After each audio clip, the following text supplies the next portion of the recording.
Good morning. You're listening to Central Wisconsin's 24-hour information station, AM 1320 WFHR. It's time now for the Morning Magazine, brought to you by Comfort Air Heating, Cooling, Plumbing. Morning, world. Good morning, and welcome to Morning Magazine for this September 15th, 2021. Your host, James J. Malouf here. At 10:30 today, we're going to speak with Tanya Saxton from Lakeland University. Right now, we have with us Wisconsin Rapids Mayor Shane Blaser. Good morning, sir. Good morning. Good to have you with us. Of course, we are joined by our good friend Kev from Wisconsin Rapids Community Media. Good morning to all of our friends over there. How you doing? I'm well. How about yourself? Good. Doing good. Excellent. I know that you have been pretty busy. I know you've had a lot going on lately.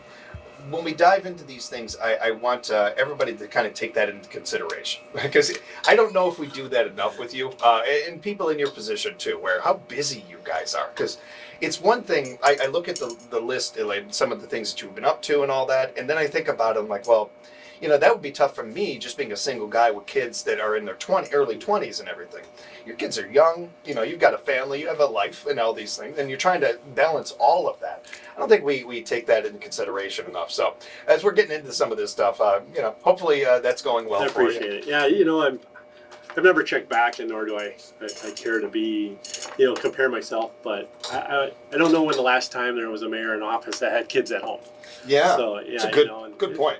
And, you know, my daughter started UWSP this year, and my son's in 8th grade, so, you know, I'm still very active in their lives and want to participate, and it's a very big priority for me. So that's a job. That's a job for people out there that may have forgotten what it's like to have a kid or anything, or if you've never had them. I mean, that is a job. That's a full-time job that you never check out from, and there's always something going on. So sometimes I have to balance whether or not I'm going to participate in a community event if my son has an event or my daughter. And, you know, I kind of lean towards them, you know, and that's just, so sometimes I'm not always out there in the public for every event because I still have a family that I choose to participate with. And to me, that's smart use of your time, but that's also like somebody, if you voted for you, that's what I would have voted for. That's what I voted for. I want that out of you. That's why part of the reason I did, you know, or something like that. If you have, I would think that all adds up, you know. Yeah, you know, and I definitely respect and enjoy my role that I do, and every day, and you know, people stop in and see me and call me, and I'm very accessible and available, but sometimes I'm not. We keep talking about silver linings on this station a lot, especially throughout this time, because how vital and important it is right now to be able to find good things even when things are rough. Have you been able to do that with the position? Because, you know, for those that don't know out there, Mayor Shane here came into this during the pandemic. Like, you've never been a mayor before, you get the gig, and boom, pandemic happens. So have you been able to find any, you know, moments to be able to have some fun, to enjoy the position? Yeah, you know, there are definitely things in my day that I enjoy, and I still really enjoy speaking to people that call or stop in with a concern, because, you know, the ex-cop in me kind of likes to do that problem solving and find resolution. Sure. I do enjoy that, and I look at strongly that's my role, is to try to be that connection between, you know, the citizens and City Hall, and trying to help, you know, wade that process or make those connections. But yeah, so I always compare it though, and a lot of people have told me, I just compare it to drinking water from a fire hose, because you can't take it all in every day. And as you can see, I always walk around, or come around with my black book, so I'm always taking notes, because I think I forget as much as I'm told every day. Understandable. So there's really important things I need to write down and heed to those things. Yeah. One of the things I wanted to start off with, we got the press release the other day from your office about Constitution Day. Mm-hmm. Can we tell people that may not have heard about what that is, what it is? Yeah, so it's, I was contacted, and I really didn't know a lot about Constitution Day until I was contacted, and you know, it's the celebrating of the signing of the Constitution. And then Community Media has been working on a video presentation that we're going to release, I believe, on Friday. Cool. Nice. And kind of, it's just a short little video, but it has a lot of great fun facts in about Constitution Day, that a lot of the things I didn't even know. And so that'll be exciting to see that final product. This is now, for me, I get cringy when I see things that are forced patriotism. Mm-hmm. It worries me. It bothers me. That's not our country, the country that I know of and everything, in my interpretation of it. But things like this, I'm the exact opposite of. This is learning history. This is helping people understand more about an important part of our country, an important part of our history. And I am very, very pro-American. I am extremely in love with our country, and I love being an American. Learning more about it, and I love history. So learning more about not only history but American history, I'm always game for. And the Constitution is one of those things where we feel like we know, but we don't know. There's so much we don't know about it. Yeah, and there's classes offered locally about Constitution, and that lady by the name of Renee, she contacted me and she kind of brought it to light to me. And so I kind of embraced it and started researching and reading, and decided that Friday is the 17th, so that's the day, and we wanted to make sure that we recognize it, because there's so much controversy going on right now, and there's so many sides to every issue, and whether or not the Constitution is being upheld or trampled on, and so it's really polarizing right now. But I still think that day we need to recognize, because everything we have and do right now is because of that document. Well said. And it's not about disagreeing or agreeing or anything like that. Whatever your feelings are, you have them, and you're able to express them because of that piece of paper. Absolutely. And so really, you can't really be against the Constitution, because even by saying that, you're proving the Constitution's point. Right. Exactly. I mean, it's one of those things. It's a little similar to me to other forms of protest, where you're protesting, but it's almost the most American thing you can do, because you're expressing freedom. And everybody does this in different ways. Right. And you think about so many countries that don't have that option. Right. And we've seen it through history, in Tiananmen Square, and Yes. some of those things that they're trying to protest and try to take that step for freedom, and we can do that here. I wouldn't survive 5 minutes in China. Not 5 minutes with my mouth. My mouth? No way. No way. I've been 6 years old. You'd never see me again. There's certain things that perspective is really important. And some of the things that we appreciate about our country and what we grew up with and lived, we've lived it, so we don't know any better. We don't know anything else other than this way of life. Right. So things like this, a day like this, to take a moment, look at that piece of paper, look at the Constitution, what that means, is important for perspective, and also to kind of remind yourself of things like that not everybody has these freedoms. We're very blessed with that. We celebrate 4th of July too, so these are all tied together, and they're important days. Yeah. I will say I'm a little disappointed in Wisconsin Rapids Community Media. They didn't come to me about the narration process for this Constitution thing. Feel like I would have been a really good fit for that, guys. I'm joking.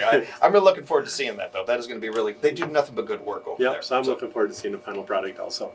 You hung out with some of our bravest community members the other day, with some of our firemen? Yes, last night I had an opportunity to, sometimes at our city council meeting we will have ceremonial oaths of offices, and whether it be at the police department or the fire department, and they have family members and they pin their badge and they give them that oath. And so last night the fire department chose to do that as a firefighter memorial. And it was a great event, seeing all the firefighters dressed in their dress blues and their family members pinning and recognizing the people that have been hired, promoted. And Steve Belter, he retired during COVID, and so they presented him with his retirement axe and it was a great ceremony. And it was, aside from the mosquitoes that were carrying us away, it was really good to see what an appropriate venue to have in the community, that memorial, and to be able to do that process and ceremony right there. When I was asking you earlier about good things that you get to do, I imagine this is on that list. Oh yeah, I really see that kind of thing. And back when I was an officer, some of those guys are, also getting closer to retirement, and it's great to see some of the guys that I knew that have retired, and it's just a great event. It was next year, next time we'll get it figured out a little bit better and coordinate with maybe Kevin at Community Media. But yeah, it was a really great event. It's good to hear, and especially I feel like we can take a half an hour every day to talk about our firefighters, and it still wouldn't be enough. We don't spend enough of our time on them and talking about them and the good work that they do. It's a moment too to kind of appreciate that perspective of having a community that has a strong fire department. Not every community has something like that. And I'm always impressed too, and because I got to support my guys in Malouf, and that they have such a strong following and advocacy here for the police department, and so yeah, we're very blessed to have a well-supported police department and a strong fire department, and the accreditations and the training that they have. That I feel safe living in this community, knowing I get a police officer or an ambulance rather quickly if I need one. I think it's a two-pronged thing, and I think you hit them both right there on the head.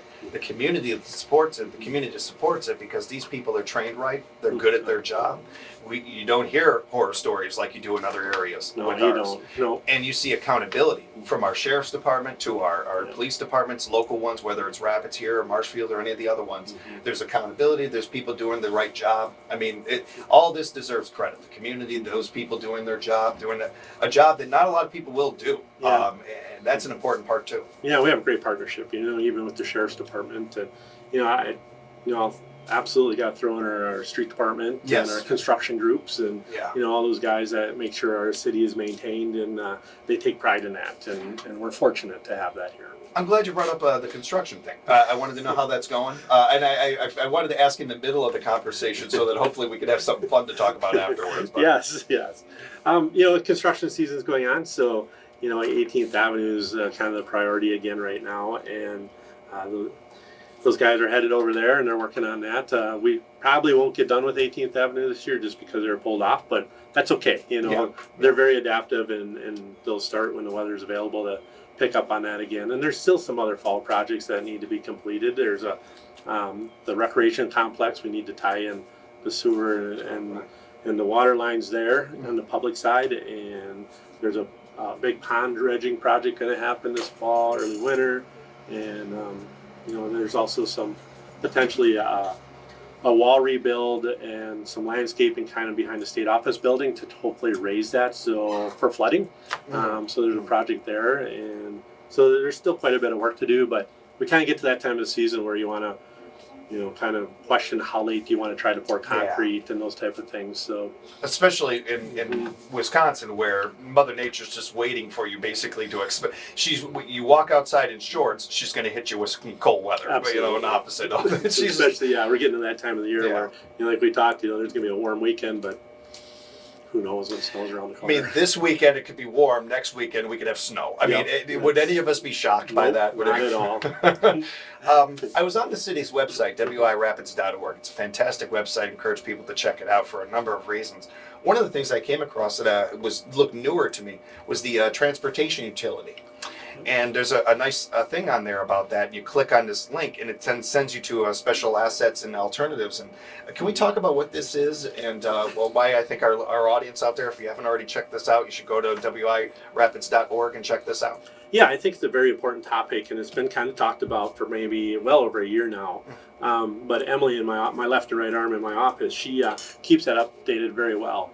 And anytime anything changes, it's updated out there. But this next council meeting next week, where it's going to kind of be the public hearing and the first discussion on the adoption of the ordinance to create the transportation utility.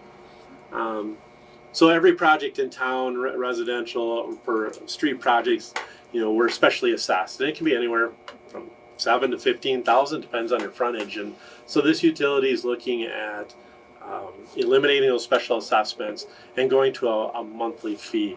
We don't know the exact amount, but residential maybe will be somewhere down like $9 a month versus, we'll just that'll be a monthly fee on a utility bill, but we won't have to worry about getting socked with a $10,000 special assessment bill, and you can spread that out over 15 years. But it's a hardship. I've never taken so many phone calls and discussed so much with the public.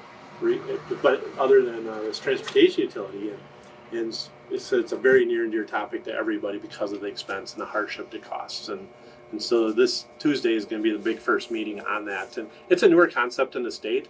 I've talked to some municipalities out in Oregon, and this has been early 2000s, so it's a well-accepted concept out there. But they obviously don't operate their government the same as we do. But I think this is a good alternative, and it's less of a hardship. It's a little controversial, though. There's some people upset about it, which you're going to have, and I understand why they're upset. What is the pushback? Well, they look at it as a new tax. We're taxing, but tax is usually based on, like our property tax is based on our assessed value, and it's a fixed rate.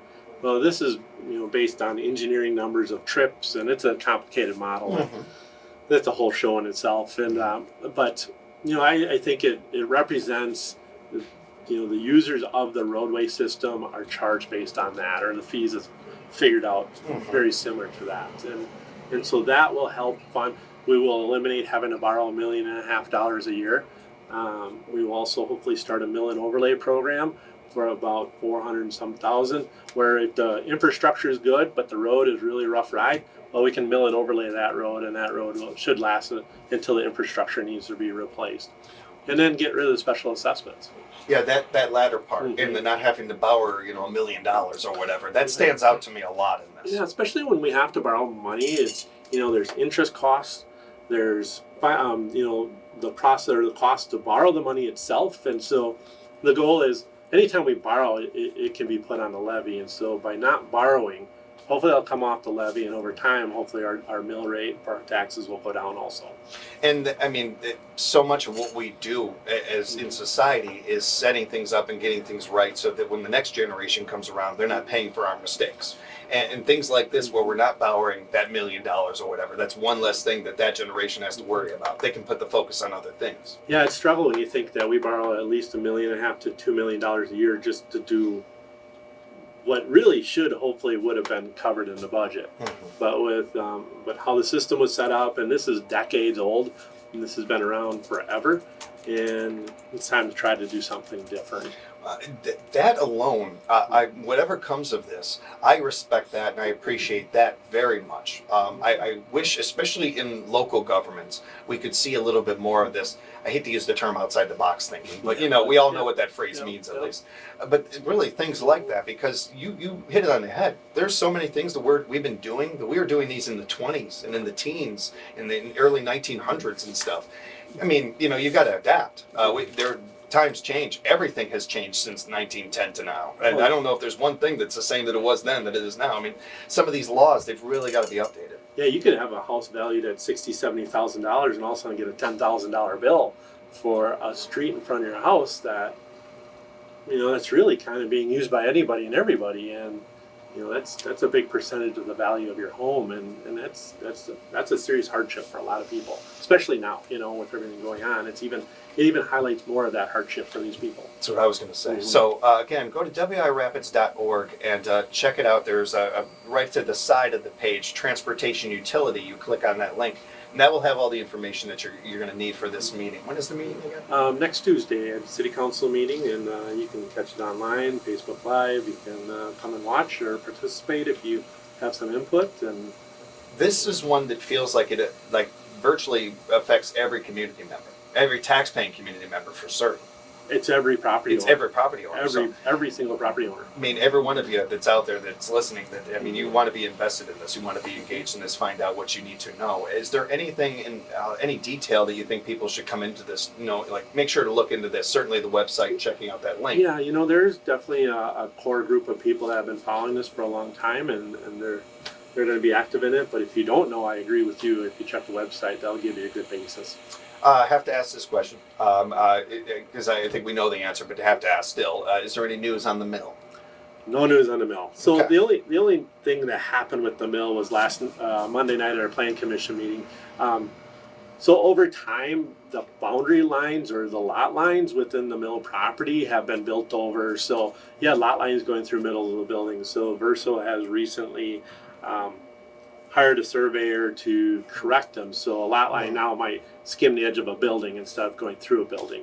What that means, we're all guessing. Yeah, I mean, that's all between them and whoever they sell it to or whatever. I can imagine. Until they deem that it's appropriate for us to know, I guess we're that sounds like more of a sales thing, of square footage, and that kind of stuff. Like, well, we are given this much square footage to sell. If you're selling a building, you probably don't want a lot line to go down the middle of it. Right. Yeah. It's anybody's guess here. We'll see, and we'll definitely keep you informed as soon as we know something. You guys out there will know. Now, okay. So we got a good, 4 or 5 minutes left here. Oh, really? Brewer's magic number is 5 right now, I believe it's 5. I'm pretty certain that's at least what I saw. At least yesterday it was 5. Might have changed, I guess. But how are you feeling about this team? You've watched a lot of Brewer teams in your time. How is this one? I've seen some Brewer games in my time. Sometimes, I'm not the strongest sports advocate. I'd rather spend my time in the woods hunting. But yeah, it's great watching the Brewers. And hopefully the Packers can kind of do something with their season here, but I'm not going to hold my breath, and we'll just have to kind of wait and see. But yeah, it's exciting, hearing about the Brewers and the success they're having. I seem to remember the Green Bay starting out a couple seasons like this and ending up in sell it with the Lombardi trophies. I wouldn't worry too much about it. It's week one, Exactly. But with the Brewers, I'll say this is a team. I would not be surprised. I don't think a lot of people, especially that pay attention to the sport, would be surprised not only to see them in the World Series, but then to see them win this thing. It reminds me a little bit of the Royals a couple of years ago when they won the World Series, when they showed up in the World Series, lost, and then came back and won. I believe that's how that worked. When a small market team, you see them doing a run like this, you kind of want to peg them together, but they're very different teams. But the focus on the pitching, leaning on the pitching, and the bats showing up when they can, that seems to be a very similar thing with that team to this one. And I don't know if there's I don't think there's a closer's room in all of baseball that I'm more intimidated by than the Milwaukee one. Yeah, even in my South Side, my White Sox, we got Kimbrel and Hendricks there. I mean, those are two Hall of Fame closers. I still like Milwaukee's better. Yeah, they are strong. Especially because their pitching staff, their starting pitchers, get me to the fourth or fifth inning. That's it. That's all I need. And if I get to the fifth or sixth inning, especially, I'm golden. The arms that are coming in, you are not going to get hit off. Yeah, they got a lot of good backup there. Did you get to see any of the no-hitter? I did not. It was just my wife told me about it. My wife is a pretty fanatic Brewer fan. Oh, right. So. Well, where is she? Why isn't exactly. she in here? So she... Next interview. Yes, exactly. Right. So I get all my Brewer news from her. Right on. That's great. Which is odd in my house, but... if people want to reach out to you, Shane, if people want to ask any questions about some of the stuff we've talked about or anything else, how can they do that? Well, you can stop in. I have a lot of residents that like to do that, or just call us directly at 715-421-8202, and that's my direct office line. And if I'm available, I'll gladly pick up and hopefully help resolve any issues. Always appreciate the time. I want to say a big thank you to Kevin, our friends at Wisconsin Rapids Community Media. Be sure to look them up on social media, follow their page, and do yourself a huge favor. Pay attention to public access channel on whatever cable network you use, and look up their YouTube page. Just type into your search bar Wisconsin Rapids Community Media, like their page, follow their page, and keep up on all the great work that they're doing. And again, both of you, thanks for being here with us today. We'll take a break, and we'll talk some more coming up on Morning Magazine, talk radio that speaks to you, not at you. For it's WFHR, locally grown radio.